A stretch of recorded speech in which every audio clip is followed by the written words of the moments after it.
നമുക്ക് വല്ല വിഷമവും സങ്കടവും വരുമ്പോൾ നമ്മൾ ഏറ്റവും അടുത്ത ആളുകളോട് സംസാരിച്ചാൽ മനസ്സിനൊരു സമാധാനം കിട്ടും.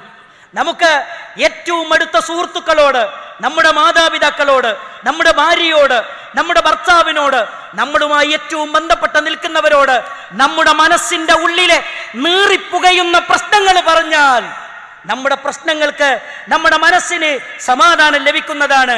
എന്നാൽ പരിശുദ്ധ ഖുർആൻ നമ്മളെ പഠിപ്പിക്കുന്നുണ്ട്, വല്ലദീന ആമനു അശദ്ദു ഹുബ്ബൻ ലില്ലാഹ്. ഒരു വിശ്വാസിക്ക് അവന് ഏറ്റവും ഇഷ്ടപ്പെടേണ്ടത്, അവന്റെ ജീവിതത്തിൽ ഏറ്റവും ഇഷ്ടപ്പെടേണ്ടത് ഏകനായ സർവാധിനാഥനായ റബ്ബാൻ. നമ്മുടെ ജീവിതത്തിൽ നമുക്ക് ഏറ്റവും ഇഷ്ടം വേണ്ടത് ഏകനായ സർവാധിനാഥനായ റബ്ബാൻ. ആ റബ്ബിനോട് പറയുമ്പോഴാണ് മനസ്സിന് സമാധാനം ലഭിക്കുന്നത്. നബി സല്ലല്ലാഹു അലൈഹി വസല്ലം പറയുന്നുണ്ട്, ഇന്ന അഹദകും ഇദാ സല്ല യുനാജി റബ്ബ. ഒരാൾ നമസ്കരിക്കുമ്പോൾ അയാൾ തന്റെ റബ്ബിനോട് രഹസ്യ സംഭാഷണം നടത്തുകയാണ്. ഞാൻ എൻ്റെ റബ്ബിൻ്റെ മുമ്പിലേക്ക് നിന്നിട്ട് നെഞ്ചിലേക്ക് കൈ ചേർത്ത് വെച്ചിട്ട് നിസ്കരിക്കുമ്പോൾ ഞാൻ എൻ്റെ റബ്ബിനോട് നടത്തുന്ന രഹസ്യമായ സംഭാഷണമാണ്.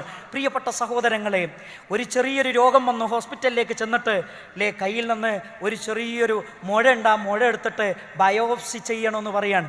ബയോപ്സി ചെയ്യാൻ 2 ആഴ്ച സമയമെടുക്കും. ആ 2 ആഴ്ച സമയം നമ്മുടെ മനസ്സിൻ്റെ ഉള്ളിലുള്ള വേദനയും സങ്കടം ഒത്തിരിയാണ്. നമ്മൾ എല്ലാവരും ഉറങ്ങിക്കിടക്കുന്ന സമയത്ത് ആകാശത്തിലേക്ക് കൈകളുയർത്തി നമ്മൾ പ്രാർത്ഥിക്കും.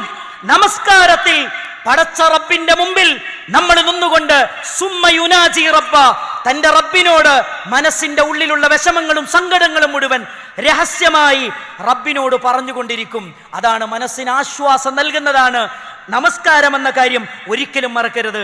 നബി സല്ലല്ലാഹു അലൈഹി വസല്ലമ വേദനകളും സങ്കടങ്ങളും വരുമ്പോ ബിലാൽ ഇബ്നു റബാഹിനെ വിളിച്ചിട്ട് പറയും, യാ ബിലാൽ അരിഹ്ന, യാ ബിലാൽ, ബിലാലെ ഒന്ന് ഇഖാമത്ത് കൊടുക്ക്, ബിലാൽ ഒന്ന് ഇഖാമത്ത് കൊടുക്ക്, എൻ്റെ മനസ്സിനൊന്ന് സമാധാനം എന്താ, ബിലാലെ ഒന്ന് ബാങ്ക് കൊടുക്ക്, ഞാനൊന്ന് നിസ്കരിക്കട്ടെ, എൻ്റെ റബ്ബിൻ്റെ മുമ്പിൽ ഞാനൊന്ന് മനസ്സിൻ്റെ ഉള്ളിലെ വേദനകൾ സങ്കടങ്ങൾ അത് ഞാനൊന്ന് റബ്ബിനോട് പറയട്ടെ എന്ന് നബി സല്ലല്ലാഹു അലൈഹി വസല്ലമ പറയുമെന്ന് ഇസ്ലാമിൻ്റെ ചരിത്രം പഠിപ്പിക്കുന്നുണ്ട്.